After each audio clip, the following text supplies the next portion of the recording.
to totally obliterate them. That's a terrible thing to say, but those people who run Iran need to understand that, because that perhaps will deter them from doing something that would be reckless, foolish, and tragic. Continuing our conversation on the end of days, and I know a lot of people are like, oh, geez. This is really something you should listen to. Author Joel Rosenberg grounds his stuff in reality that is important and accurate, and that statement, Joel, we talked earlier this week, that statement by Hillary Clinton it shows and demonstrates what so many people don't understand. Ahmadinejad, correct me if I'm wrong, and the leadership, not the people, but the leadership of Iran would almost welcome us to vaporize all of Iran, because it would fulfill their end times prophecy that the great Satan, known as us, just slaughters Muslims wholesale, right? And vice versa. The Ahmadinejad is not a Soviet or Chinese leader who is a maniacal dictator, but who wants to preserve his own skin because he doesn't believe in an afterlife. Right. No, Ahmadinejad is a Shiite Islamic fascist. He is a Shiite Islamic fanatic. And what he believes is that his mission to create the conditions of global carnage and chaos. And into that mass annihilation of Jews and Christians will come the Islamic Messiah known as the Mahdi.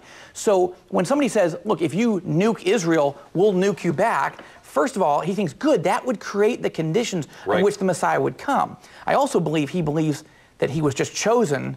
If he dies, he's going to spend eternity with 72 virgins, he believes. And he doesn't think he's going to die. He thinks he's going to live because he thinks history is with him, that the wind is at his back. And that's what makes him dangerous. That's what makes him undeterrable. How do you deter someone who believes it's his God-given mission to annihilate the United States and Israel and Judeo-Christian civilization as we know it? That's not like the Soviet era. Right. The 12ers, and my head hurt. I did like a year's worth of research on all of this stuff to try to understand their theology. He's a 12er. Yes, he is.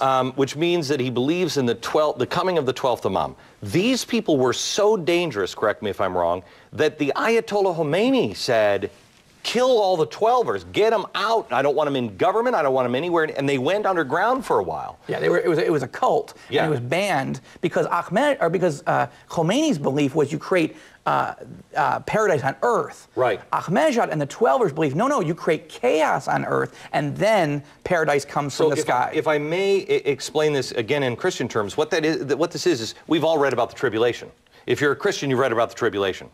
A 12ers perspective is, well, Jesus comes at the end of the tribulation, and it's only 7 years, so let's create the tribulation period. Let's get it going, so 7 years later, Jesus is here. Right. Right? Right. Whereas Christians know it's going to happen, but you certainly don't want to encourage it. Yeah. It's the worst case scenario. Jesus, if you're watching, you can wait. Yeah. That's right. Right. Well, that's right. And that's what Senator Clinton misunderstands. She fundamentally misunderstands the nature of this particular regime, because it's unlike any other regime in Iran's history. It's unlike any regime in all of history in any country. We've never seen this before. Okay.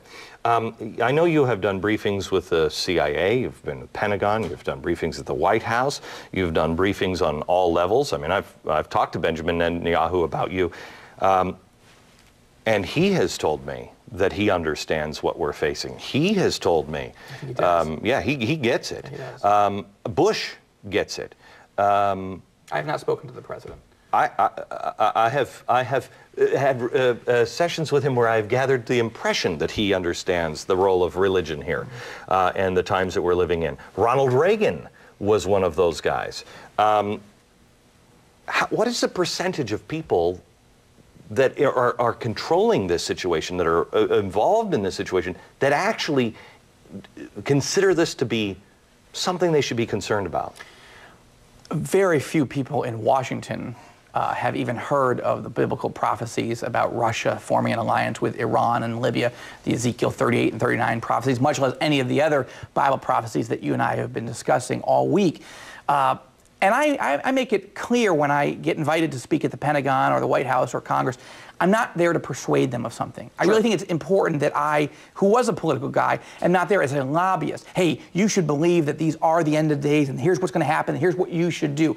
I really don't do that. I just want them to be educated and be aware of, as a backdrop, and they're inviting me in. I mean, I have not gone knocking on the door at the Pentagon or the members of Congress, but there's a growing interest. Why?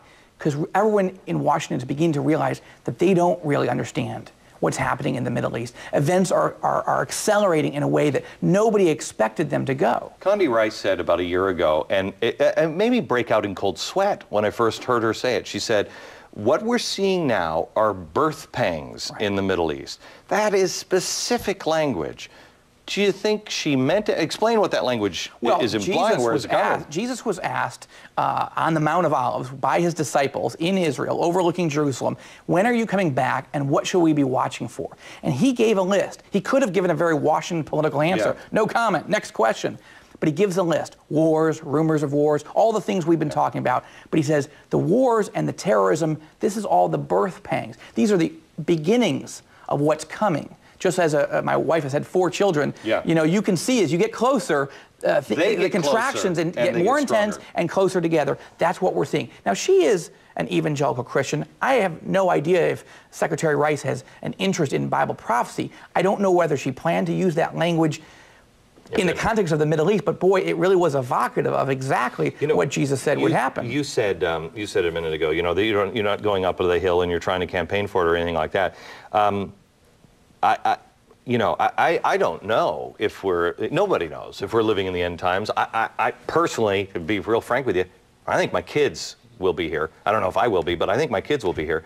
But nobody knows that we've been saying this for thousands of years. I don't want to be the guy who says, I'd much rather, honestly, it'd be much easier for me, and I'd be, more popular and everything else if I got you on and I made fun of you for an hour.